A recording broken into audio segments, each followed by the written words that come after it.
podcast is part of the Sports Social Podcast Network.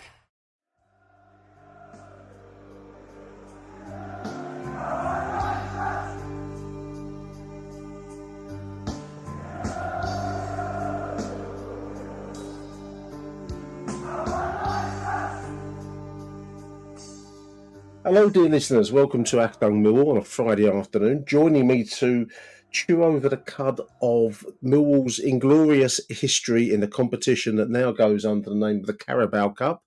It's been the League Cup tradition. I still think of it as the League Cup. But joining me is another traditionalist. It's Mr. Neil Fissler. How are you doing, Neil? Not too bad, mate. Not too bad. It seems a sweet while, as the kids say, or a sweet minute since we did one of these. Yeah, a history show. Yeah, I mean, it's we try and do them from time to time, listeners, and we're trying to hang this on, obviously. Next week's Carabao Cup home fixture, Tuesday night against Leyton Orient. It was almost West Ham nil. Apparently, the next ball. I don't know. It's psychologically, you think the next ball is close. But it's not really. It's like, it might as well be a mile away, really, in reality. But Leyton Orient. It's been a while since we played the O's, actually. Back in League One days, I suppose. Last time we faced Leyton.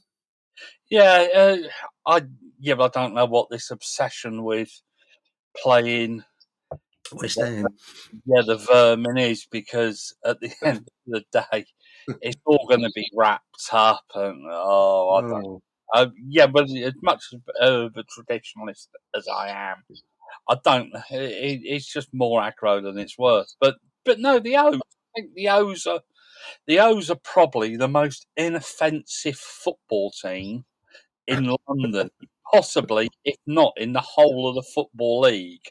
Let's be honest, I think everybody, certainly when I lived in East London, I must admit, you do have a bit of a soft spot for the O's, and as you say, they're inoffensive. They don't cause any ructions, and it's hard to dislike somebody that doesn't ever cause you a problem. So I think they're, along with Brentford, have changed. Obviously now they've been Premier Leagueised, but Brentford and Orient in London terms, we've always seen as everybody's favourite second team. But if such a concept can exist down the Denver, we don't really go in for that kind of second team business, do we? But I suppose they're as close as you're going to get.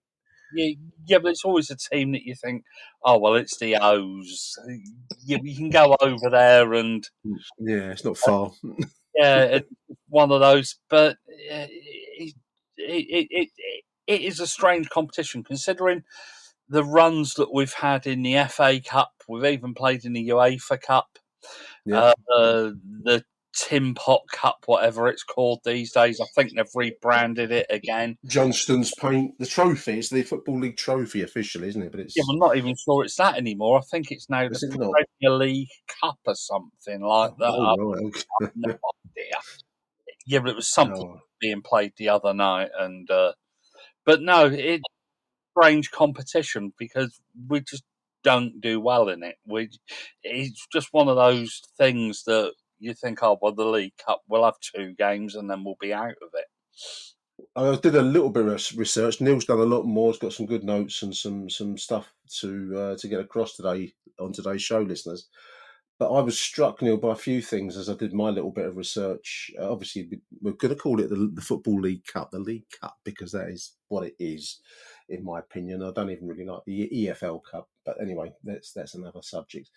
It's always intrigued me as a competition because it's actually as old as I am. It was first held in 1960-61, and our first game, I think, was played in the October of 1960, and that's actually when I was born. So one of the things that's always struck me about the League Cup from its very inception is it's always been on the brink of being seen as dispensable. It's kind of lived on the brink of death of its whole life, hasn't it? And yet somehow, 64 years on, the Carabao Cup, EFL Cup, League Cup still exists. It's got a survivor's streak down the middle of it somehow.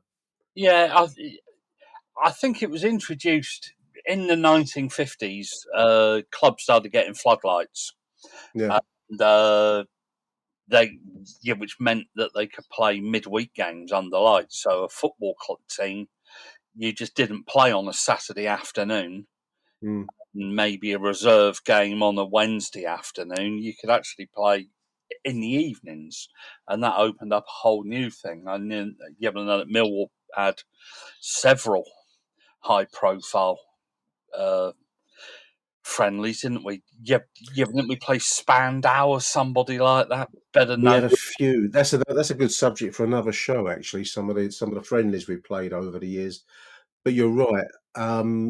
Floodlights coming in, and also I suppose television, Neil, as well. Gradually, as the '60s wore along, the TV, insatiable need for showing games, that also helped the League Cup along. Certainly, Yeah, it was. Yeah, but I was just doing some research earlier on, and it was established by two titans of football administration: Sir Stanley Rouse of yeah, big name. and Alan Hardacre, the secretary of the Football League. Another huge name, huge name. Yeah, Absolutely, and I think they had different ideas. I think the original idea was for Rouse was for the League Cup to be a competition for clubs to enter when they'd lost in the FA Cup. yeah, I saw And, that. and I think that Hardacre, who I think opinion will be split on Hardacre. Yeah, we probably goes down quite well at the Den, a bit of a zen. He was a forceful, short northern man of big Yeah, personality, and these listeners can make their own draw their own conclusions from that. But he was forceful. yeah, well, a mate of mine who lives up north, a football historian, used to write in the Millwall programme, was trying Yeah, to get a blue plaque put on the former Football League headquarters and on Lytham St Anne's. a Yeah, yeah. house. And somebody looked into Alan Hardacre and he had one or two questionable attitudes towards one of these things. And the blue plaque was Swiftly. born. But I think his idea Yeah, that some of English football had lost its prestige. yeah. Uh, uh, but the league had actually lost 1 million spectators through whatever reason, and it was just it was just another revenue raiser. And as you say, it was quite good for television. Yeah, they needed. They needed something to enliven because I think they'd also reorganised. I suppose that would be the creation of the third and fourth divisions, as they used to be, as national Competition. setups. Yep. Yeah, rather than the north south third divisions they used to have. And I think there was a loss of fixtures, Neil. I think that also helped along the need or the desire to give clubs some kind of compensation for the change in the league brackets. As you say, I mean, in the '50s, English football taken a bit of a tumble. We'd had the kind of searing experience of being badly beaten up by the Hungarians at Wembley, and then away, I think, in Budapest Um, by and then we lost the 7. Americans, didn't we, in the World Lost the Americans, so I think the game. Nothing's new in history, Neil. I mean, there's always when you read the criticisms of the League Cup when it was first brought in, and the desire of big clubs not to take part, which bedevilled it, I think, from the start. There's nothing new, is there? I mean, these debates over English football dying under its feet, and the need of big clubs to take part in a European league or competition, as it would, develop into over the years. This was exactly what they were saying then, as they still say now, and it's strange how there's actually nothing new in history. It's a circle constantly. Yeah, no, well, from doing my Millwall books, my little Millwall seasonal books, you have a look at the news headlines, and I think we're going to come onto it in a minute, actually, with one of your games, so we won't spoil too much. The Norwich game.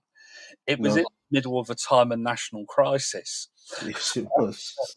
And the more Yes, it you was. get into stuff, the more you can see that history just repeats itself. It just moves on a little bit with different names. Uh, Yeah. but but one thing, yeah, you're quite right. Our first game was actually in October 1960, Monday, October the 10th, 1960. So you probably hadn't popped into the world then.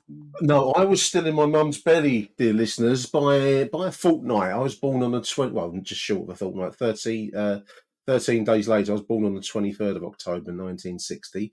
And little did my still quite comfy in mum's belly at the time. Little did I know, just down the road, because we were living in Southwark Park Road, a momentous event was taking place at Coldblow Lane, which was Millwall's first ever match in this new competition, the League Cup. And we played Chelsea. It was a bit of an ignominious start, though, mate, wasn't it? As a new entrance into a new competition, a new world almost. It was, We took a thumping. 7-1. The great Jimmy Greaves, probably the greatest ever English striker, in my opinion, scored 2. Terry Venables played for Chelsea. That shows how long ago that was. But quite an interesting crowd, 15,007. For a Monday night match. Yeah. Which I presume it kicks off. 7:30, suppose. Yeah, 7:30. I guess. 7:30. I'd have thought. And Peter Bowie, one of our, believe he's one of our oldest surviving players. He's still going. Lives up Bishop Stortford way. He scored our goal, but it wasn't a particularly good season for Millwall. We were languishing, I think, in Division 4 under Reg Smith. And I think that was the season that Gray came in and we got promoted the following year. But I think the resurgence started the season after. This was like a bit of the last of the dull 1950s, if you want, in a way, in the 60-61 season. Yeah, well, we actually lost 6-2 to Reading in the FA Cup that season. So we weren't that prolific in the cup competitions, and it carried on. No, we've never really lost that, have we? I mean, I'm just laughing at the match report I've got here for that Millwall 1, Chelsea 7 result, 10th of October 1960. This is a report by Leslie Yates in the paper that no longer exists, the Daily News. Leslie gives us some comfort now. He says it wasn't as easy for Chelsea as the scoreline suggests. A 7-1 thumping. We made them fight. We're 7-goal Chelsea made to fight, he says. Millwall playing above their recent 4th division form gave 1st division Chelsea and international star Jimmy Greaves plenty to worry about. If he's worrying, a lot to worry about and still coming out 7-1 ahead, I think you've got to put that in perspective. But 15,000 crowd down there. So there was clearly interest in, maybe it's a novelty thing, I suppose, a competitive game under lights, Neil. It was, it attracted the punters, so to speak. Yeah, definitely. I guess that people would have turned out. Yeah, but people even now turn out for the curiosity purposes. Yeah. If you ever have a decent pre-season friendly against some foreign opposition or Scottish opposition, you generally make an effort to go to it because it's something a little bit different, isn't it? And I guess that Chelsea were a big name even back then. I think Ted Drake, absolutely, manager, who and he'd won them the league, and you had the likes of Greaves, Venables, the Sillett brothers played. So there'd have been quite a lot of interest. First division against top flight fourth division. Chelsea. Yeah, London derby. So I suppose that would have helped the crowd along, plus the new competition. It didn't end well for us 7-1. I'd actually had a look last night to do some prep for this show, Neil. I thought, well, I'll have a look through Mill's track record, and as kind of largely as I suspected, it's a fairly mundane track record. We go out in the first and second rounds a hell of a lot of this competition, don't we? Invariably to Northampton or to Reading or somebody, Southend or somebody like that. It's a regular occurrence as the 60s go along that we are exiting this early doors, as they say. Yeah, we lost to Walsall in the second season. Then we lost to Shrewsbury. And it wasn't until 63-64 that we actually beat Newport 4-3 with a hat-trick from John McLaughlin, who's probably best known for keeping Sir Alex Ferguson out of a Dunfermline Scottish Cup final team. I didn't know that. Okay. But we had a bit of a run that year. I think we beat Peterborough. Then we did. Then we beat Lincoln after a replay. Yes, you get replays in this competition. I think it was 2-1 away after drawing 1-1. And then what do? We have the the sniff of the Twin Towers in our sight. And we're going down 5-2 at Rotherham, don't we? Rotherham United, Millmore, as the old ground was called, fourth round. I mean, I think the fifth round is generally speaking the quarterfinals, and as you say, Neil, I mean, we actually had a few seasons where we've gone out in the fourth round, and that was by 5-2 at Rotherham. These were successful seasons for the Lions as well. I mean, the 63, 64, 65, this would be the era of Ron Gray taking us up through the divisions, fourth division, third division, into the second division. So successful league-wise, but the League Cup never really dented our aspirations at all, did it? No, Fourth round again. I had the thought earlier on, Nick. Mm. Is it because we don't do that well in midweek games? Well, I don't know. It's a good point. We for some reason that the FA Cup captures the imagination of the Millwall crowd in a way that the League Cup just never has. Even when we've done well in it, I mean, we'll come on to the quarter-final games, which I'd actually forgotten one of them. That's how little the League Cup makes a dent on your consciousness. I remember the Norwich game we're going to talk about, and then there was one against Aston Villa in the 76-77. I'd forgotten that we got that far that season. So for some reason, and I don't know why, you could well be right that midweek football isn't quite it doesn't quite grab you in a way that the Saturday afternoon 3 o'clock scene does. I don't know. What do listeners think? Tell us what you think, listeners. I mean, does midweek football at the Den grab you? Yeah, well, I thought earlier on, it was just when I was looking into this. Mm. It's something that's brought up on a regular basis. Apparently, yeah, well, we all have this mystique of when we were younger and used to get the evening commentaries on the radio when you were Yeah. in bed, and they painted this picture of the misty evenings under the dusk and floodlights. It's a romantic kind of misty-eyed view of the past, isn't it? But does it? Yeah. But does it happen? I do like going to evening games because it just gives you something to look forward to all day, and Yeah. there's something about it. But we never seem to do well. No, we in don't. We don't. I weekend. used to. I used to when I was a kid. I think the idea of going out, I would have been young then, listeners. So the idea of going out into the dark, getting on a train into the darkness, the heart of darkness at New Cross, and then the floodlights and the whole kind of slight theatrical sense that creates. I think I used to love it when I was young. I suppose as I've got older, it became much more of a grind, and I think that's possibly it goes for a lot of people that there's a sense that you're really having to drag yourself down the den after a full day's work often. I'm not sure that it quite has the same mystique that it would have had for me when I was younger. But I mean, whether that's linked in with our poor track record of the League Cup, I don't know, because fourth round we've just mentioned, 63, 64. We've got a fourth round exit, 65, 66 and 67, 68. That's really it, largely speaking.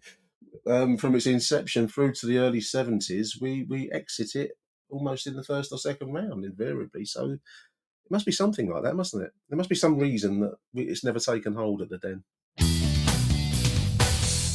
Achtung, Millwall. It might just be one of those competitions. Yeah, you know what's going to happen now. Yeah, we're going to jinx it, and we're going to go all the way to Wembley. I'd love to. I would love to. We'll come on shortly. Unless you got any other bits to any other little snippets for us, I thought we might move along to the Norwich game, Neil. But if there's any other No, that bits, 74, wasn't it? When we 73, 74. Yeah, we made the fifth round. yeah, well, replays we to see off Nottingham and Bolton.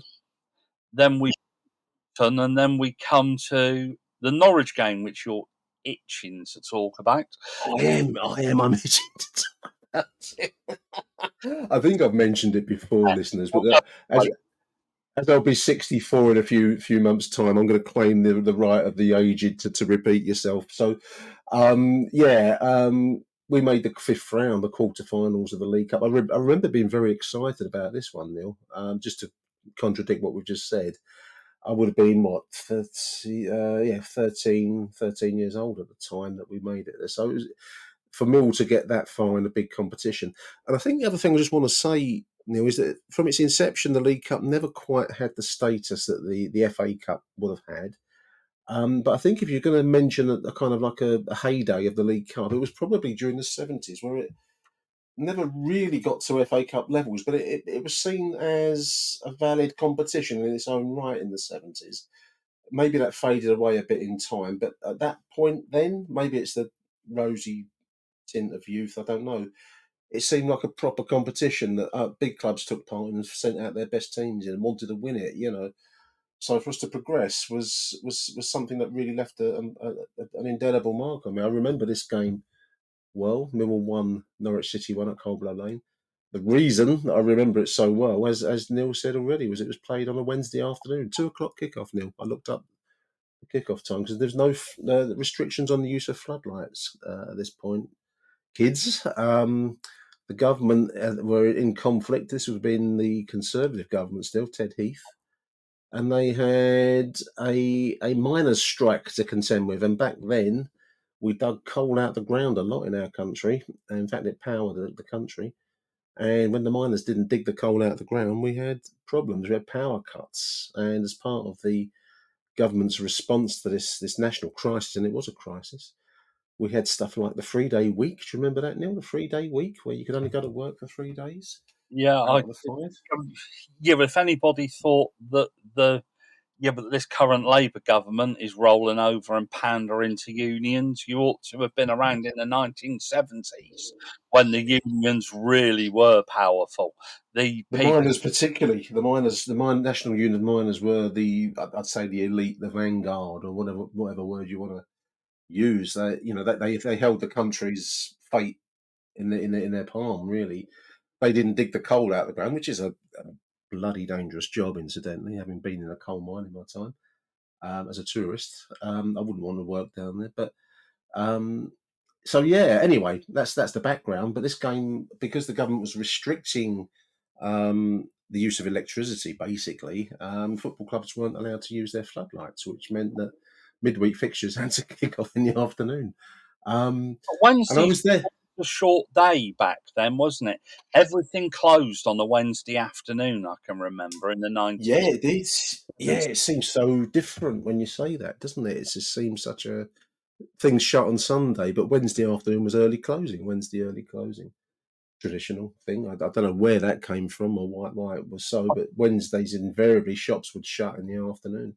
Yeah, but did it come Um, from people working on a Saturday morning or something? I don't know. Maybe there's probably Maybe because but we used to kick off late, didn't we? Didn't we kick off at 3:15 to account for the docks and their late their shift pattern?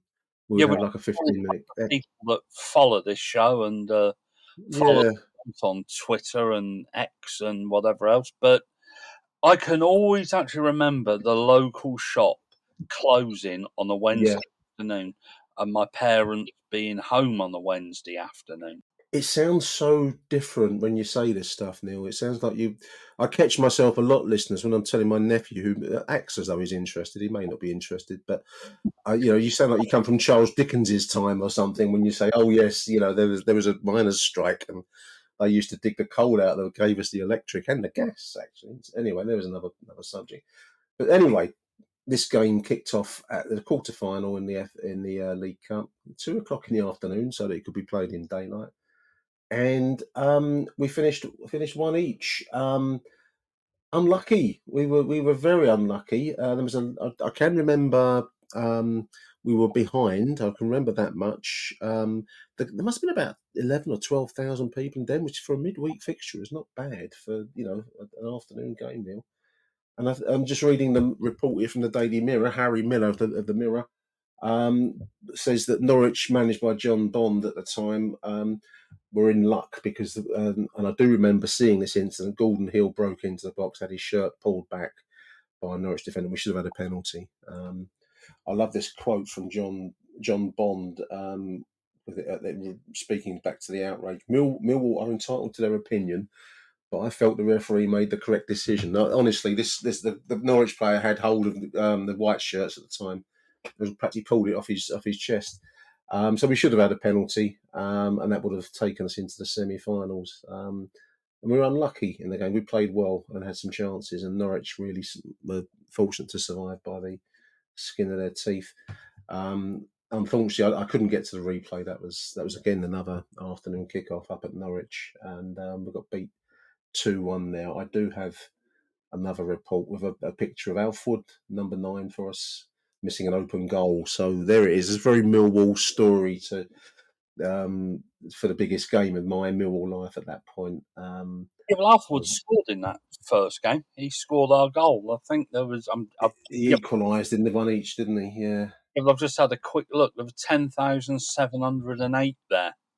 Yeah. So not a bad crowd. And our team was pretty decent team. Brian King, Dave Donaldson, Eddie Jones, not the Japanese rugby union coach, Alan Dorney, Barry Kitchen, Doug Alder, Gordon Bolland, Brian Clark, lovely guy, Alf Wood, Frank Saul, and the great Merlin, Gordon Hill. Yeah, Gordon Hill. What a player he was, listeners, as well. I mean, if anyone of a certain age will remember Gordon Hill, he was a major prospect. I mean, he was a winger, fast, nippy winger, highly skilled. He would go on to be signed. I'm just reading this report here by Miller in the Daily Mirror, saying how he's being courted by Bill Nicholson of Tottenham, Dave Sexton of Chelsea, and Bobby Robson of Ipswich. So he was much in demand.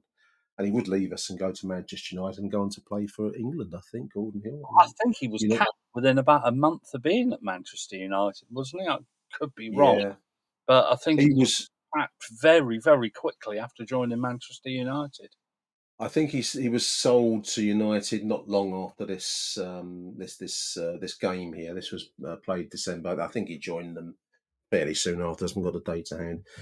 Neil, it broke my heart. I was young. I didn't know that what Millwall did was sell their talent. I thought that maybe we developed talent, retained them, and pressed on, and maybe would challenge for the top of the table. It was like a life lesson for me at that point when we sold Gordon Hill, because just to actually fill you in, your memory's playing tricks on you. We sold him in November 1975. So a year on from then. Oh wow. Well, there we are. From that, that was purely from memory. So my memory was wrong, as that couldn't have happened. But when he went, it was heartbreaking, listeners, because we had a bad season. 74-75 was a bad season for us. This was a decent season in the end. I think it started quite wobbly, but we would finish fairly strongly, and to go to the quarterfinals of the League Cup felt like an achievement. But we were unlucky in the replay. Yeah, 74-75 was when we got relegated from Division 2. Yeah, and that's when Jago came in and all the rest of it. 75-76. Yeah, so there we are. That's the background to the. That was the biggest game I really had seen at Millwall up to that point. I'd started going 72, as I've said a few times, and that was the first time that I'd seen anything like a major, quarterfinal of a major competition at the Den. And it seemed like, I think if it had been played midweek, maybe, just to contradict what we said earlier on, I wonder how it would have gone under the lights with a bigger crowd at the Den. It would have been a lot more intimidating, I think. Do you think we got a bigger crowd under the lights? Possibly. Don't know. One of those great don't knows, really. I mean, 11,000, nearly 11,000 is not bad for a Wednesday working day, Wednesday afternoon. Yeah, well, we're talking about novelty football. Wednesday afternoon football was a great novelty, and I think it was actually that same season that we played Fulham in the first ever Sunday game. It was, because of the same reasons. Yeah, because of the same reasons. So there was plenty of novelty football. Actually, I just going back to something you said about the League Cup. I wonder if it wasn't as prestigious because I can remember it was never shown live on TV. No, it wasn't. No. Final was always live. Yeah. But you had to wait until the Sunday for the. It was like the big match would show it as part of their edited big match. The only thing that showed it, so it wasn't a Saturday night. No, it wasn't. No. Sunday thing, and I think that the FA Cup was all conquering, and it was the FA Cup and the league. Yeah, this was just seen as it was kind of Never. one up from the Watney Cup or something like that, wasn't it? It was worth having, but certainly in the 70s. I mean, I'm speaking totally off the top of my head, and I've done no research on this bit, but it seemed to have more prestige. If it ever had prestige, the League Cup, I'd say it was in the period of the 70s going through to the early 80s, perhaps, and it seemed to fade away a lot as football would change. But yeah. I mean, I spunked off school to get there. That's how much of a pull it had for me. I should have been at school that afternoon, so I just walked out the school gates. You couldn't do that now either. They're all locked in now, aren't they? And got on a bus and went off to 10. Free registrations and all kinds of stuff. It's a good job you didn't get caught, isn't it? Oh dear. Yeah, there we are. It's I not just walked, bit like leaving Colditz or something with a German uniform. I just walked out the door. There we are. Yeah, but you, Nick, that is just walking out of school. For Millwall, this is what you do. This is how it gets you. Real wall. That's real wall, isn't it? Just real wall. really walking. Have you ever left school, dear listeners? Tell us. Do give us a shout. Do let us know if you ever bunked off school to go to football. I'd forgotten this next one, Neil. And I'm a bit ashamed of myself for forgetting, isn't it? When I looked at it, of course I remember it. It was the 76-77 season, which was quite an attractive season. We'd been promoted 75-76 from the third division, and this was the heyday of Gordon Jago, really. And we made the quarter-final again. I'd completely forgotten about this. It was an away fixture, unfortunately, for us. I think, again, if we'd have had Aston Villa at home, we might have had a shout, but we had to go to Villa Park in the fifth round, quarter-finals, 1st of December, 76. Yeah. Aston Villa 2, Mill 0. Yeah, just to set the scene of that one, I think they'd I'll come on to it in a minute. There was something I'd forgotten about this run or didn't know about this run, but we actually started. I think they changed the format of the League Cup, didn't they?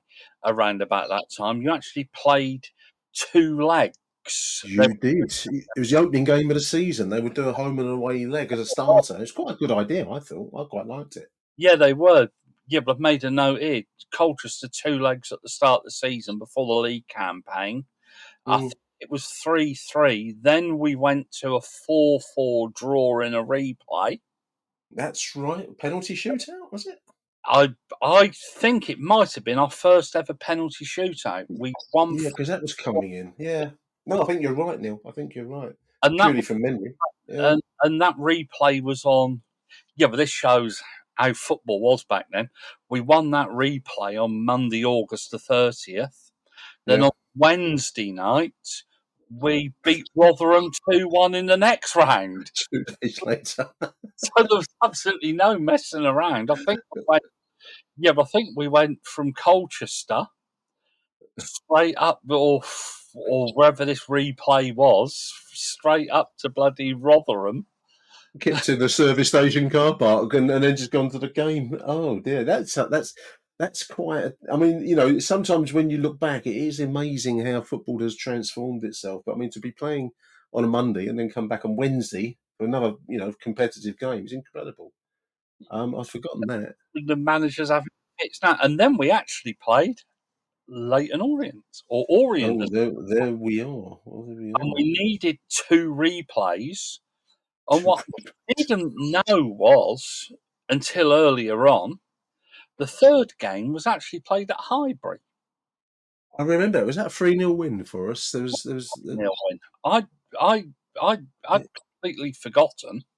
Played at a neutral venue after so home game, away game, and then if you couldn't agree, I'd toss a coin.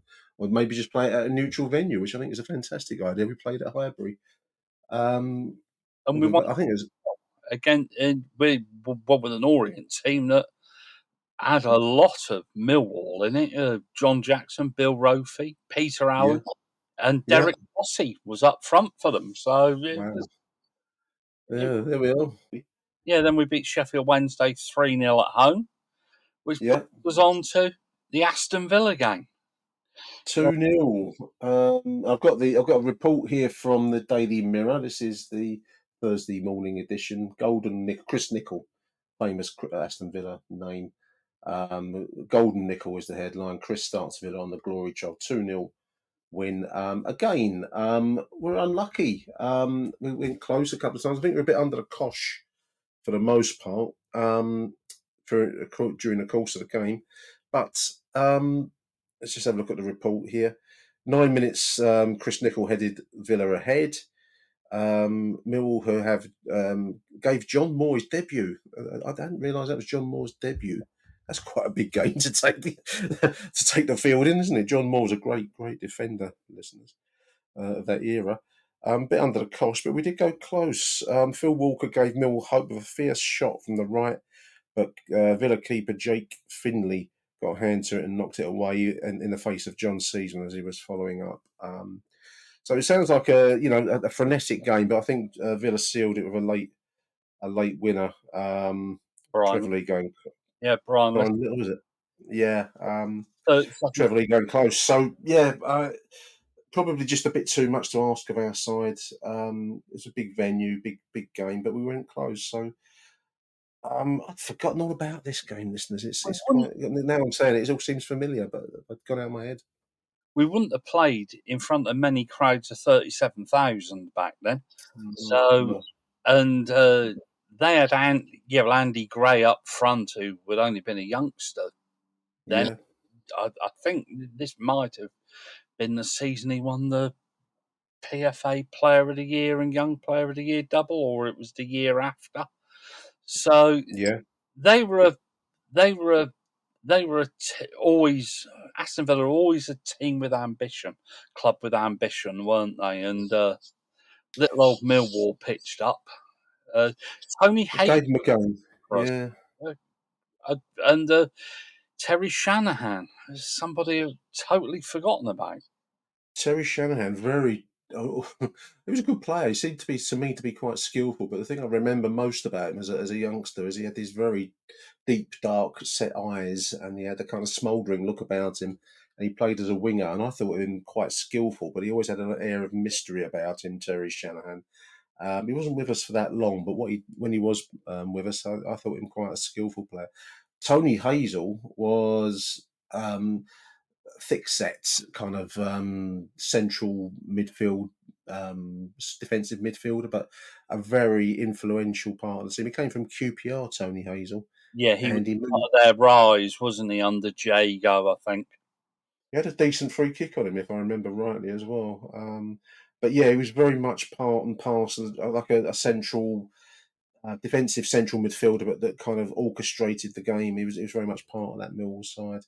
Not a bad Millwall team. Nicky Johns, Ray Evans. Johns. Remember Ray Evans? Ray Evans is an excellent player. This was actually a really, really entertaining season to be a Millwall fan. There are some seasons where we don't necessarily succeed, but you just remember it really, really fondly. The 76, 77, like 75, 76, which was a promotion from the third division. This was our first season back in the second tier. And we played good attacking football with some really good players under what seemed at the time a bright manager, Gordon Jago. Obviously, the shine would come off of him in time, Neil. But at this point, I thought we were really playing some good football. You know, there are some points in the early 90s we played under when Rioch was doing well. You know, we played some really entertaining football. And this would be the season that we beat Chelsea 3-0, and we had a couple of televised games. We beat Hereford 4-2, I remember, and we were scoring freely and we were playing bright attacking football, and it was just a good time to be going to the Den. It really, we'd had 2 good seasons on the spin, and it's strange because I've forgotten about the quarter-final, as I've said already, but this is a season that really sticks in my mind as a bright one. It was just entertaining, football as you want it. Achtung, Millwall. I'll just finish running through the team. It was Dave Donaldson, Terry Brisley, Tony Hazel, Trevor Lee, one of your favourite players. Great player, yeah. John Seasman, John Moore, Phil Walker, brilliant. Terry Shanahan, and Barry Fairbrother came on as a substitute. Yeah, the ex-Orient player. He was. I thought him okay. I thought he was a decent finisher. I don't know what anyone else out there listening would think to my assessments. I'm speaking very much from the kind of golden memories of what I've been then 16, yeah, 16. But I remember this as I said, there's a really bright time to be a Millwall fan. These were entertaining players, and they brought a lot to the table. It's just a good time to be going down there. But the point of our programme is our League Cup record, and there is another quarter-final exit, 1976-77, 2-0 at Aston Villa. Yeah, happy days. We then have to wait for 20 years nearly before we get anywhere close to the quarterfinals again. A lot of exits and early round exits. It was an interesting time, as you say, Neil. They used to use the opening round of the League Cup for the lower tier clubs as a kind of like a home and away opening fixture of the season. I thought it was quite a good idea. I really like that. Probably too many fixtures by today's standards, but used to make quite a nice start to the season. This would have been, how we would have started then. I remember going to Aldershot, and that would have been late 70s, as an opening day fixture, Aldershot away, and loads going down from Waterloo to the little ground, which is in a public park. The only time I've ever been to Aldershot, that was for that fixture. So that was quite a good setup. The League Cup would stagger on, always on the brink of death. It had gone through its incarnations as the Rumbelows Cup. Do you remember it being called that, the Milk Cup? I do. I can remember. I can remember Rumbelows being an electronics. Yeah, Wasn't long gone now. long gone Rumbelows. Then it was the Milk Cup. It became the Milk Cup when sponsorship was started to. The Which Milk. was an odd name for a competition, The a worthy name. Board, I think, sponsored it for some reason. Probably not one of our. It was the Carling Cup, the Coca-Cola Cup, and now, of course, the Carabao, which also is a fizzy drink. So it's become more fixated on fizzy drinks than milk. But the Rumbelows was like a bit like Curry's, and they're all online, I suppose. But they were actually a high street. Servers of cheap TVs and things, weren't they? Yeah, well, it was. It was the forerunner of it was around with Dixon's Curries. That's it, Wasn't it? And those. Yeah, we have to be a certain vintage to remember all of these. So, there'll be some younger listeners, if there I'm is. sure we're losing listeners left, right, and centre with this kind of reminiscing. Anyway, this is what you're tuning in for. Anyway, Football League supporters awards heading our way after this one. Anyway, we're going to do it anyway, listeners. We're going to do it anyway. 1994 to 95. You have to go on from the 70s through the 80s. The League Cup was not part of our Millwall landscape. We were taking part and exit it very early on for the most part. But we would make the quarterfinals in 1994-95 season, Neil. We would exit at Swindon, but that was the season we had a good win at. Was it? Did we go to Everton and beat them 4-2 in that run? It was Forest. No, I think it was the right thing. We beat Sunderland over 2 legs. Right. Then we went to Mansfield, which is a place I can't imagine we've been too often. Then we did beat Nottingham Forest 2-0. A Nottingham Forest team that contained Mark Crossley, who played for us on loan in goal, and a substitute of Alf Inge Haaland. For those younger, he's known as the father of Erling Haaland, the Manchester City. Yeah, his boy has now gone on to bigger things than his dad, but yeah. Yeah, Greg Berry scored both goals that day. Greg Berry, there's a name from the past. This was the high point of Greg Berry's Millwall career, wasn't it? That 2-goal haul at Forest. Otherwise, he made very little impact at the Den, Greg Berry. Yeah, but you look at this side, and the side has some names that you'd have forgotten about. I'm just going to run through it. It was Casey, Mark Beard, and this run was sandwiched in between our cup run, which saw us beat Arsenal and Chelsea. Obviously, Mark scored a goal at home that he doesn't like talking about, and you can get him to talk about it. He never mentions it, no. Never mentions it. That's if he's listening. Ben Thatcher what a bloody player Ben Thatcher He was. he was an animal of a defender, good defender as well, skillful, but he had an edge to him, didn't he, Ben? Yeah, wouldn't we? Yeah, wouldn't we want a Ben Thatcher at left? I would give my right arm, this arm here, I would give it right now to get a young Ben Thatcher back. Andy Roberts, Tony Witter. Do you remember Tony? Wow. Central Walking in the Witter Wonderland. Yeah, that's right. Rhino played in that game. Good player. Coincidentally, I discovered a fact about Rhino, which I think we're going to do a podcast on.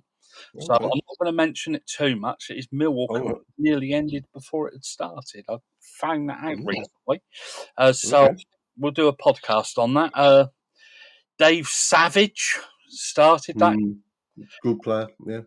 Actually replaced by Damien Webber. That's a name. Whose kit I sponsored when I worked on the Crawley Observer. I worked on the Crawley Observer and I sponsored Damien Webber's kit. Good choice. Yeah, but he was a great lad. Alex Ray, Berry. We just mentioned Ben Thatcher. I'd give the other arm. I'd give my left arm for Alex Ray in his prime to come back to our side.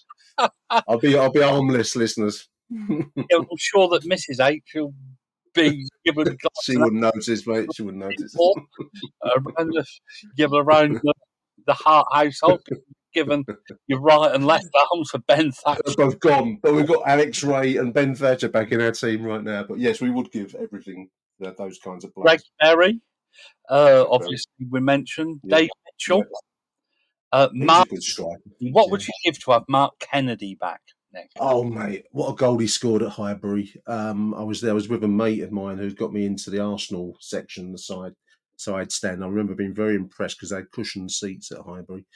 I thought they don't have this down at Den. And the first goal when Beard scored, this is the FA Cup game now. We've gone violently off piece, dear listeners.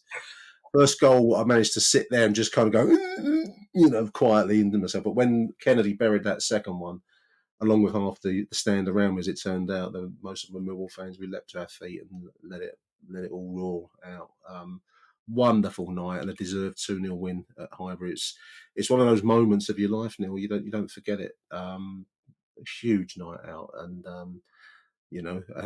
Arsenal the first Premier League. Then it would have been Premier League Arsenal, wouldn't it, in its early days? Yeah, no, they were. Yeah, George Graham managing them. It has so much. There are so many layers to it. It's just a wonderful night and a beautiful goal by Mark Kennedy. That I don't know if Mark Beard mentions it ever, but Mark Kennedy should mention it because it was a brilliant take and one of the ecstatic moments of my Millwall supporting life. Wonderful evening. And Ian Dawes came on in that game, a guy who doesn't quite the plaudits. Yeah, good player, very good player. We've mentioned Dawes before, but I didn't realise he was in that fixture. But he came on as a substitute. There we are. But we would exit the League Cup, whatever it was then, Coca-Cola Cup, I think it was. Yeah, Coca-Cola Cup by this stage. Just reading the report here, we would exit it in the quarterfinals. Premier League, Swindon Town, Neil. This is how far back we're going here. Swindon Town 3, Millwall 1. 11th of January 1995, and the report in the Daily Mirror, by now in colour, speaks of manager Mick McCarthy and describing as Mick McMahon after a disagreement, a kerfuffle between two very level-headed guys here. I can't believe this happened. Steve McMahon, Swindon boss, and Mick McCarthy, Millwall boss, and they had some disagreement over a tackle. I think Kennedy might have gone in on somebody a little bit harshly, causing a reaction, and the two had to be separated by a policeman. A Swindon policeman had to intervene between Steve McMahon and Mick McCarthy to separate them.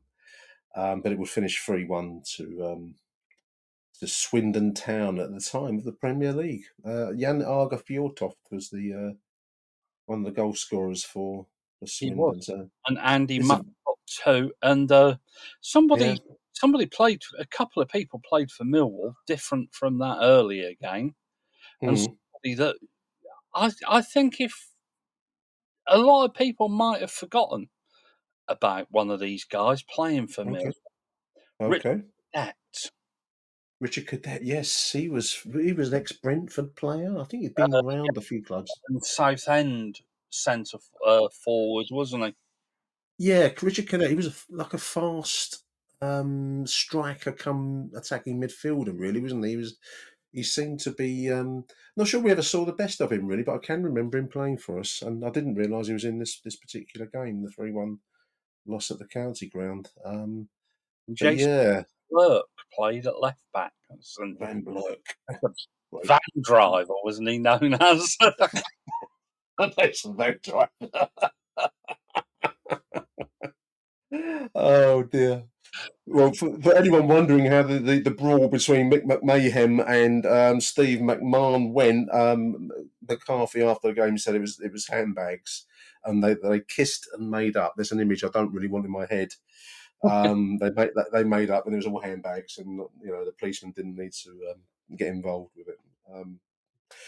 There we are, 3-1 loss, and that was the end of the Millwall fifth round journey for that season, 1994-95. It's funny how time slips away, as the song says, Neil, because that doesn't seem that long ago, but what is that? That's 30 years, isn't it? It's a long time. Yeah, Amazing. I'm just now, and I think 30 years ago, wasn't it? My son was born. 30, yeah. Yeah, my son 30. was born in '96, and Yeah. And it seems like yesterday. That's the strange thing about it, listeners. it does. But you talk about these people that that you'd forgotten that they'd even played for us, and can you remember them playing for us? And Yeah.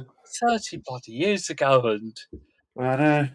I know. That's it just seems like yesterday. You can remember the kits, can't you? You can remember the blue well. and This was the Captain Morgan. It would have been it was a lovely kit, Essex, the Captain Morgan. It's one of my favourite was it turnouts that we've had. the green and white kit around about then? Yeah, that'd been the green and white halves again. There's really bold designs and iconic designs.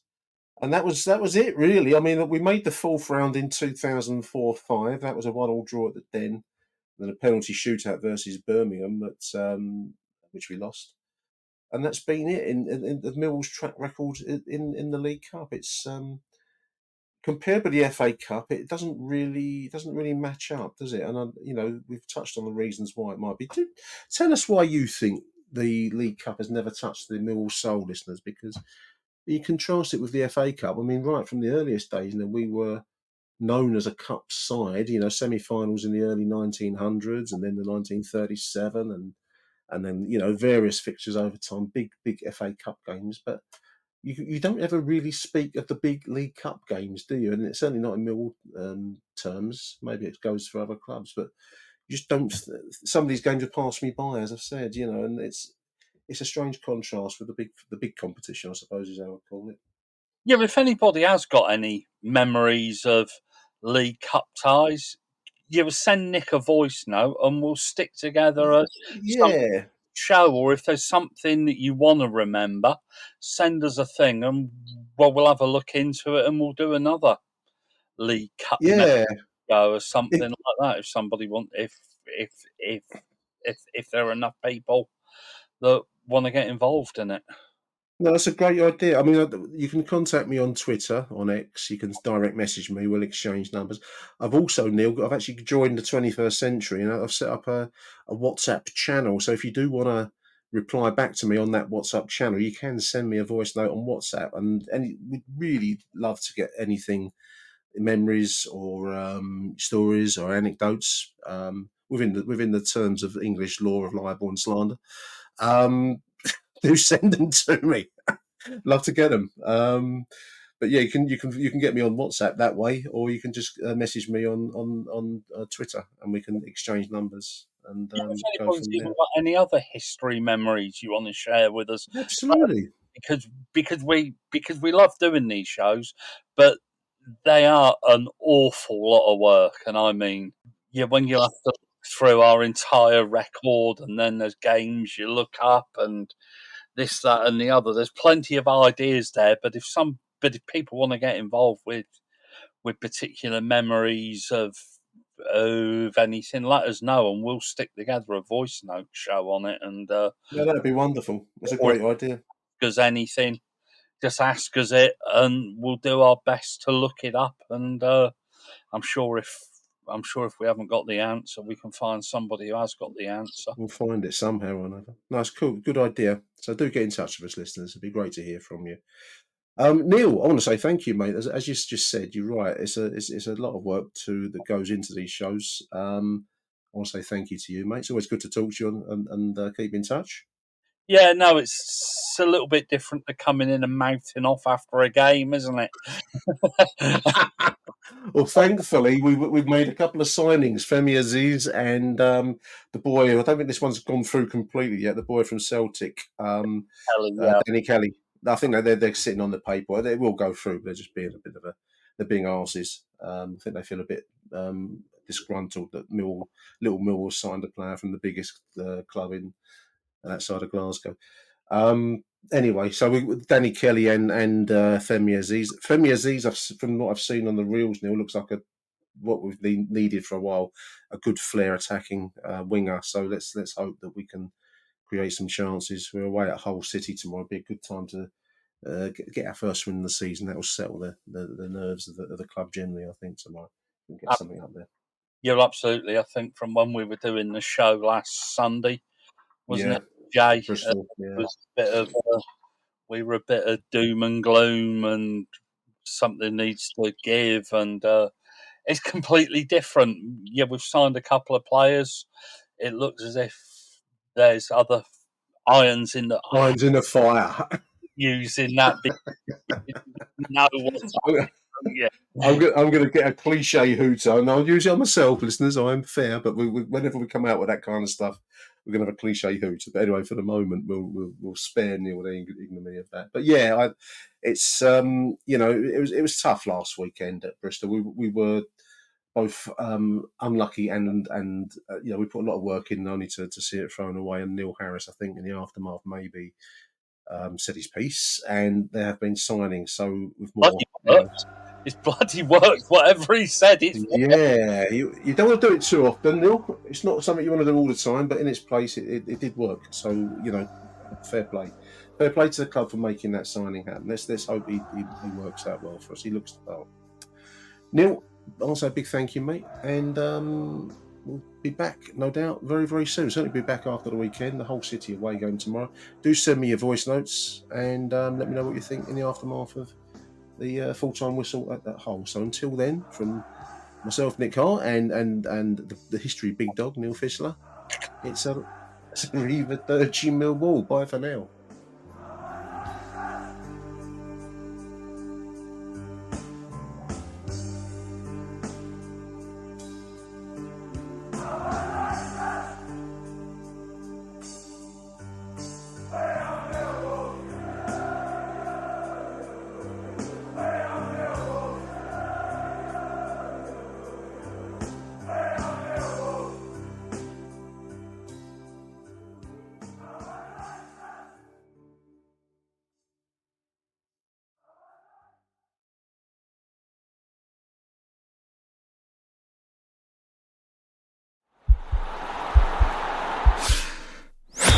This podcast is part of the Sports Social Podcast Network.